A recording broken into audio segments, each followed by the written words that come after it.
Hello. Welcome to Mentoring with the Masters. My name is Jennifer Kuyrkendall.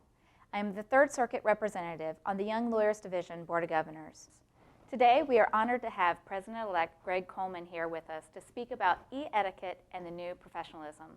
Greg, thank you so much for being here. Thank you, Jennifer, for having me. Absolutely. Let's dig right into this. Sure. First, talk about professionalism. What is it? What does it mean to you? Well, as everybody knows, professionalism is a key issue, something we deal with every day in our practice, something that we all work on. It's an evolution. But professionalism at its simplest term is really doing the right thing, being civil, being gracious. And a lot of people think that you can't be a zealous advocate and be professional at the same time, and nothing can be further from the truth. In fact, when you are professional, when you are courteous, when you treat people with respect and dignity, you're actually doing your job much better as a lawyer. Let's talk a little about the evolution of professionalism as it applies to e-etiquette. Well, professionalism is one of those things that, as I said, is an evolution. For me personally, I've been practicing 23 years, and at times I've questioned and put my own conduct in check because sometimes in an adversarial system things get heated. So as I said, it's an evolution and it's something that we all continue to work on. I think the most important thing we can talk about when it comes to e-etiquette is recognizing that times have changed. And a lot of the built-in safeguards that used to be in place in terms of allowing us to be more professional, allowing more time to pass before responding to things, is now no longer in place. Everything is instantaneous. Communication's instantaneous on so many different fronts. So the evolution is moving much quicker now. Greg, I can see how professionalism and e-etiquette comes into play in scheduling something such as a deposition. Could you talk a little bit about how it used to be as opposed to now?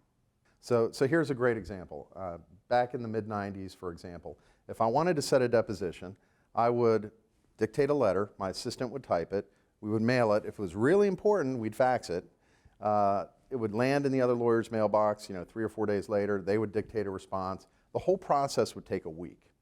Today, I can get an email and have had these emails at 3 in the morning. Dear Greg, I want to set your client's deposition next week.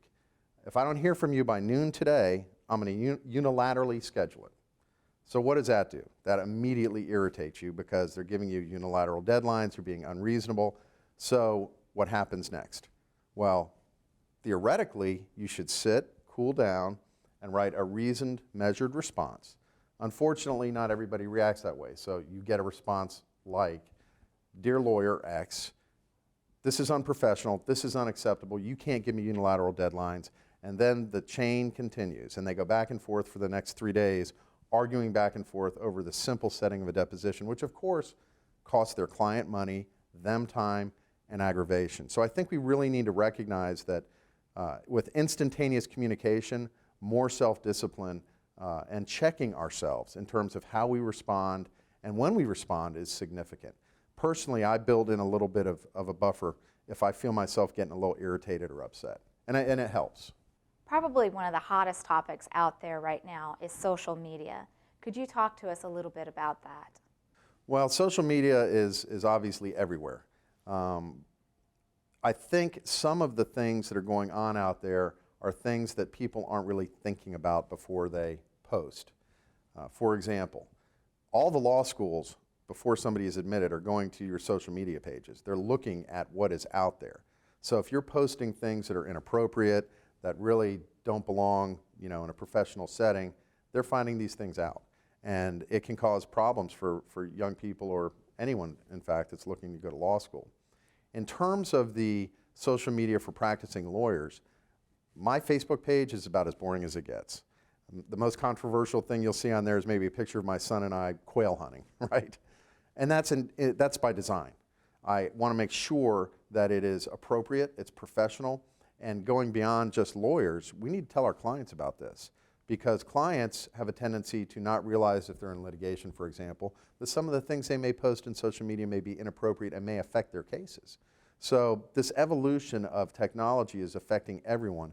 We all need to be careful. We all need to be professional because remember, when you swear your oath as a lawyer, part of that oath is acting professionally, appropriately, ethically, honorably when you're not in the courtroom.